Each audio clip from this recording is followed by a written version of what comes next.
the development we are into will continue, meaning that human beings are getting it better and better. So the non-footprint related targets related to education, to energy, to health, and so on and so forth are progressing very, very well.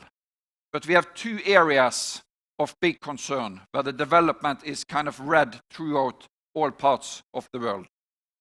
And that is related to Sustainable Development Goal number 10 on inequalities. So the bad news is that the inequalities are not getting reduced, they are increasing. So rich people get richer, rich countries get richer. So this development, based on our analysis, will continue.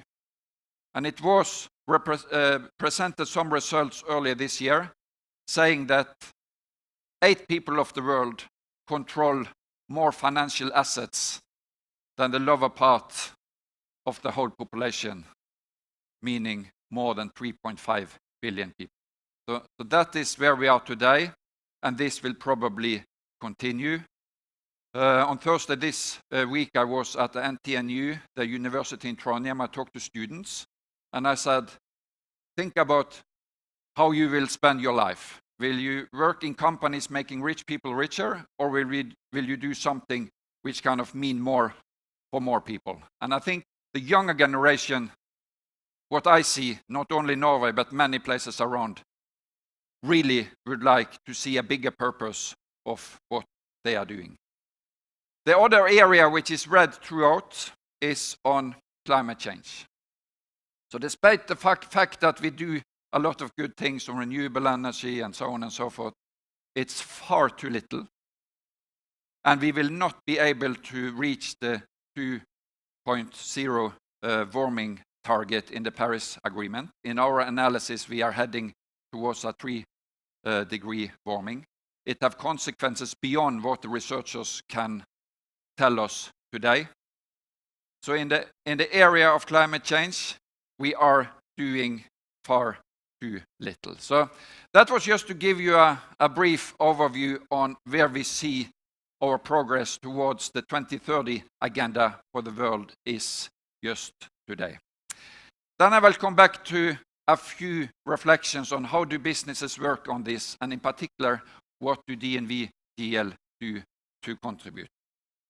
So first and foremost, the most important thing I think we have done is that we have formulated a purpose and a vision connected to a sustainable development. And my recommendation to you, either you run a big or small organization, is really to formulate something about sustainability into your core purpose if you want to drive change. Because if sustainability is something you do on side of what you really do, I don't think you will succeed. So you need to bring it to the core purpose of your organization, and you need to involve your organization to understand how that core purpose bring you forward in order to contribute to some of the challenges you are set up to solve. As I mentioned, we are a truly global organization, colleagues from more than 100 countries. And of course, it's a lot of power in the world. So when we formulated this vision back in 2007, I was heading our operation in China. So the first thing I had to do was to take this Western world of sustainability and challenge my Chinese colleagues and say, what does this mean in China? So basically this was the result. But I can assure you that I got more than 30 different proposals from my colleagues, because they said, oh, sustainability, there's something Americans, we don't talk about sustainability in China, we have different expression of this. So really to have a respect of local culture and understand that sustainability means quite different if you live in Kenya, in Beijing, in Oslo, or in New York. And work with that difference is quite important in our experience in order to drive change. So back in China, they said sustainability is more related to harmonious development, which is a term which they recognize and which they can relate themselves to and which they can kind of then drive action on. So for us, that is very important. We have these discussions going on throughout the organization all the time, every day, because when you have a vision, that should mean something to everybody every day on what they do, on how we organize our work, on how we work together, and so on and so forth. So we basically drive our impact through what we can do ourselves, what we do with our customers, and what we do with our partners. And we every year increase the network of partners because we see that having an impact on sustainability really means working together. And it means working with existing partners, but more and more new partners in order for us to succeed. We have a very value-based organization. We're kind of based into a kind of Scandinavian leadership philosophy. But we use a lot of time talking to our employees about our values. And these values cannot stop at the border of Nigeria or Angola or China or wherever. So the values are really the glue in which we do our business. And if we cannot do our business in a country with these values, we stay out of that country. So it's not allowed in DNV GL to say that, but in Brazil, it is this, and this is how we do business in Brazil. We have one way of doing business. They are all rooted in a set of common values, and that is very, very important in our mind in order to really, again, drive change and build a culture which is strong enough to withstand all kind of local regime and so on and so forth, and drive a positive change. We spend a lot of time internalizing our vision and our value, and we get inspiration from different sources. We are inspired by Ernest Hemingway. So once Ernest Hemingway was challenged to tell which of his novels have made most impact in his mind. Do you know what he answered? So actually, he pointed to a novel he wrote with only 6 words. So he was challenged to write a novel in 6 words. And that novel is about for sale, baby shoes, never won. So he said that, these 6 words and that novel, which they kind of challenged me to write in 6 words, is possible the novel that I think have had most impact. So we have done the same. So we challenge our employees to tell to us what is sustainability for them in 6 words. And of course, they share this globally. And the whole idea is definitely just to, again, represent that sustainability means different things for different people. But we encourage everybody to kind of bring it into what it means for them. So that was just an example on how we work with everybody. In order for us to have global impact, we also need to work at the highest level. So over the last years, we have also delivered a lot of analysis towards the UN.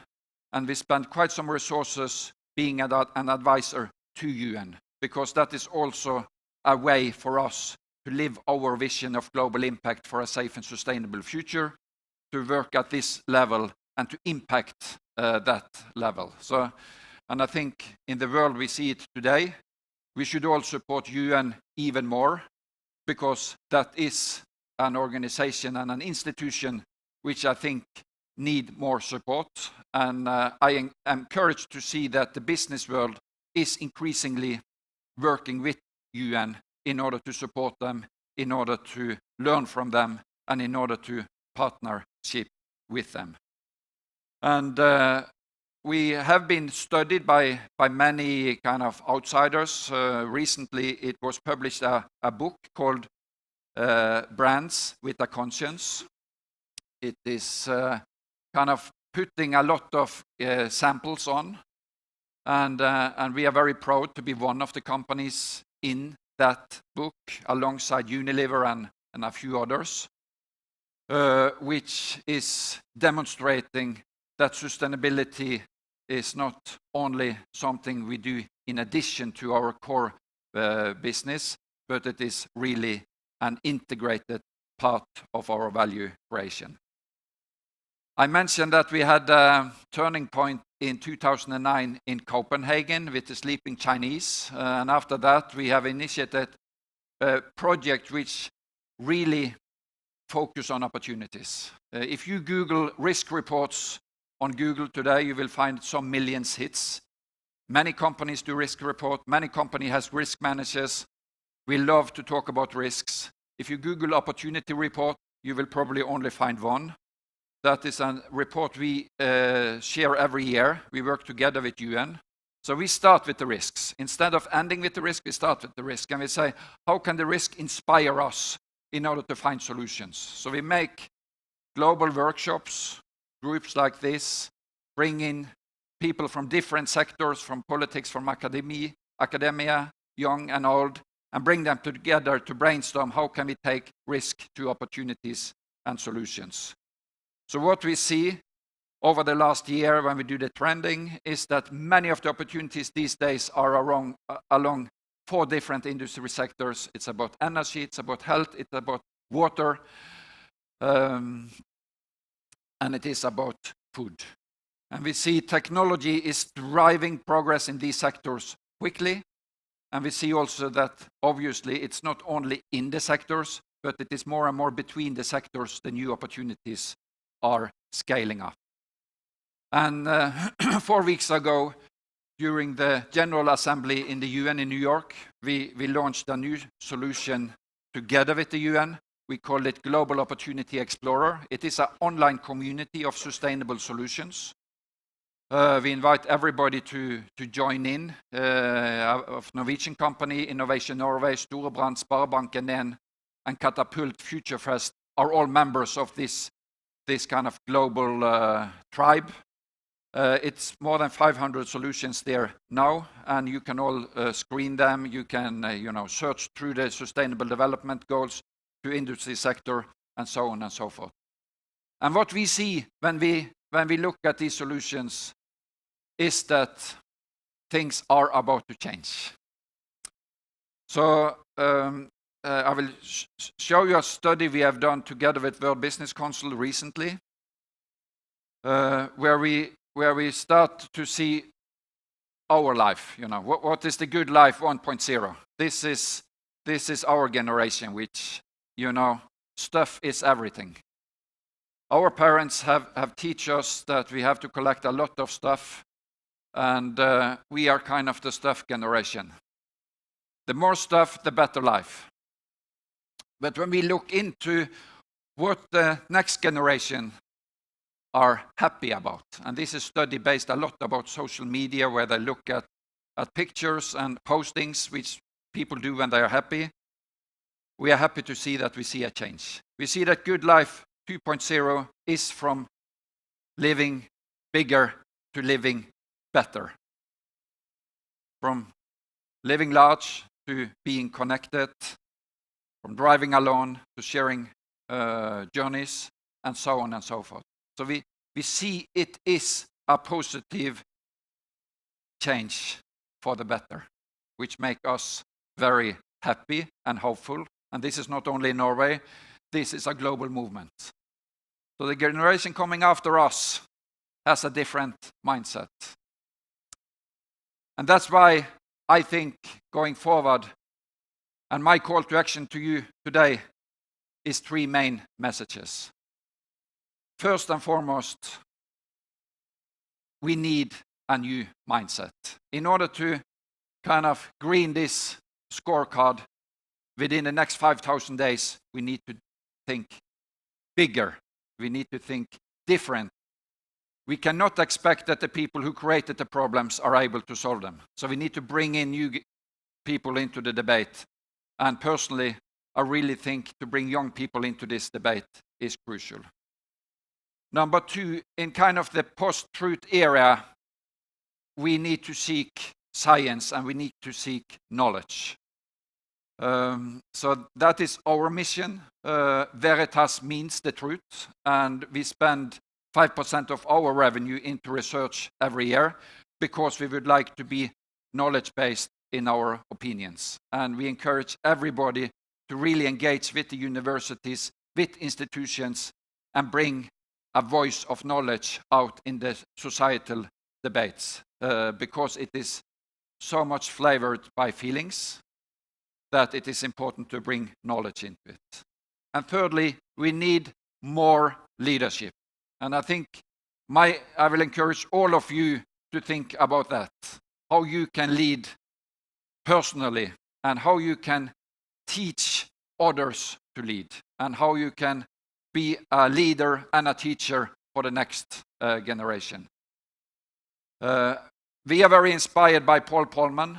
Paul Polman is the chairman of World Business Council of Sustainable Development. He is also the CEO of Unilever, and how he drives change and how he embeds sustainability into everything they do, driving their companies forward. And it's easy to say that Unilever is not perfect, and nobody is perfect. It's not about being perfect. It is about wanting to be a little bit better tomorrow than you are today. And we see three things within leadership these days. The core can kill you. Everybody which have been trained on financial schools over the last decades have learned that focus on the core. When it is big changes in the society, and when it's big changes in technology, be careful to focus on your core. The core can kill you. You need to see opportunities beside your own industry, not only within your own industry. Secondly, risk can be your rescue, meaning that you really need to work different with risk management. You need to install a mindset of opportunity management. It's not only about risk, it is about turning risks to opportunities. And finally, I would say that the narrative, that the language, that the stories we tell are so important. So if we change the story, we can change the world. Meaning that if we really focus on the positive narrative about the future, that is what can really change the world. So that is also my last recommendation to you. Please join me, create a positive narrative on how we move forward, look at the opportunities, and help us to make a global impact for a safe and sustainable future. Thank you so much.